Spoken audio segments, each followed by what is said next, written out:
ಚಿನ್ನದ ಬೆಲೆ ನಿಧಾನವಾಗಿ ಇಳಿಯಲು ಪ್ರಾರಂಭಿಸಿದೆ. ನಿನ್ನೆಗೆ ಹೋಲಿಸಿದರೆ ಇಂದು ಕಡಿಮೆಯಾಗಿವೆ. ಚಿನ್ನದ ಬೆಲೆ ಇಳಿಕೆಗೆ ಅಂತಾರಾಷ್ಟ್ರೀಯ ಪರಿಸ್ಥಿತಿಗಳು ಹಾಗೂ ದೇಶೀಯ ಬೇಡಿಕೆ ಕಾರಣ ಎಂದು ಹೇಳಬಹುದು. ಚಿನ್ನದ ಬೆಲೆಯಲ್ಲಿ ಸತತ ಏರಿಕೆ ಕಂಡು ಕಂಗಾಲಾಗಿದ್ದ ಜನರು ಈಗ ಕೊಂಚ ನಿಟ್ಟುಸಿರು ಬಿಡುವಂತಾಗಿದೆ. 1 ಲಕ್ಷದ ಗಡಿ ದಾಟಿದ ಬಂಗಾರ ಕಳೆದ 2 ದಿನಗಳಲ್ಲಿ ಇಳಿಕೆ ಕಂಡಿದೆ. ಇದಲ್ಲದೆ ಚಿನ್ನ 1.5 ಲಕ್ಷದ ಗಡಿ ತಲುಪುವ ನಿರೀಕ್ಷೆ ಇದೆ ಎಂದು ಹೇಳಲಾಗುತ್ತಿತ್ತು. ಆದರೆ ಕೆಲವು ತಜ್ಞರು ಚಿನ್ನವು ನೆಲಕ್ಕುರುಳುತ್ತದೆ ಎಂದು ಭವಿಷ್ಯ ನುಡಿದಿದ್ದಾರೆ. ಅಮೆರಿಕ ಮತ್ತು ಚೀನಾ ನಡುವಿನ ವ್ಯಾಪಾರ ಯುದ್ಧದಿಂದ ಚಿನ್ನದ ಬೆಲೆ ಹೆಚ್ಚಾಗುತ್ತಿದ್ದು, ಎರಡೂ ದೇಶಗಳ ನಡುವಿನ ವ್ಯಾಪಾರ ಸಂಬಂಧಗಳು ಸಾಮಾನ್ಯ ಸ್ಥಿತಿಗೆ ಬಂದರೆ ಚಿನ್ನದ ಬೆಲೆಯಲ್ಲಿ ದೊಡ್ಡ ಕುಸಿತ ಉಂಟಾಗುತ್ತದೆ ಎಂದು ಹೇಳಲಾಗುತ್ತಿದೆ. ಅಕ್ಷಯ ತೃತೀಯ ದಿನ ಬೇರೆ ಹತ್ತಿರ ಬರುತ್ತಿದೆ. ಪ್ರತಿ ವರ್ಷ ಕೂಡ ಈ ದಿನದಂದು ಚಿನ್ನದ ಬೆಲೆ ಇಳಿಕೆಯಾಗುತ್ತದೆ. ನೀವು ಕೂಡ ಈ ದಿನ ಚಿನ್ನ ಖರೀದಿ ಮಾಡುವುದಾದರೆ ಚಿನ್ನದ ಬೆಲೆ ಎಷ್ಟಾದರೆ ಒಳ್ಳೆಯದು ಎಂದು ಕಾಮೆಂಟ್ ಬಾಕ್ಸ್ ನಲ್ಲಿ ತಿಳಿಸಿ.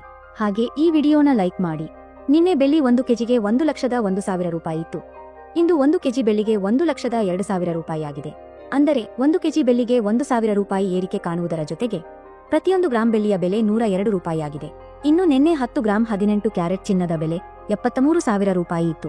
ಇಂದು 10 ಗ್ರಾಂ 18 ಕ್ಯಾರೆಟ್ ಚಿನ್ನದ ಬೆಲೆ 72,000 ರೂಪಾಯಿ ಆಗಿದೆ.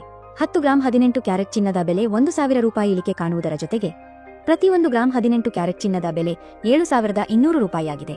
ಇನ್ನು ನಿನ್ನೆ 10 ಗ್ರಾಂ 24 ಕ್ಯಾರೆಟ್ ಚಿನ್ನದ ಬೆಲೆ 98,000 ರೂಪಾಯಿ ಇತ್ತು. ಇಂದು 10 ಗ್ರಾಂ 24 ಕ್ಯಾರೆಟ್ ಚಿನ್ನದ ಬೆಲೆ 97,000 ರೂಪಾಯಿ ಆಗಿದೆ. 10 ಗ್ರಾಂ 24 ಕ್ಯಾರೆಟ್ ಚಿನ್ನದ ಬೆಲೆ 1,000 ಇಳಿಕೆ ಕಾಣುವುದರ ಜೊತೆಗೆ ಪ್ರತಿಯೊಂದು ಗ್ರಾಂ 24 ಕ್ಯಾರೆಟ್ ಚಿನ್ನದ ಬೆಲೆ 9,700 ರೂಪಾಯಿ ಆಗಿದೆ.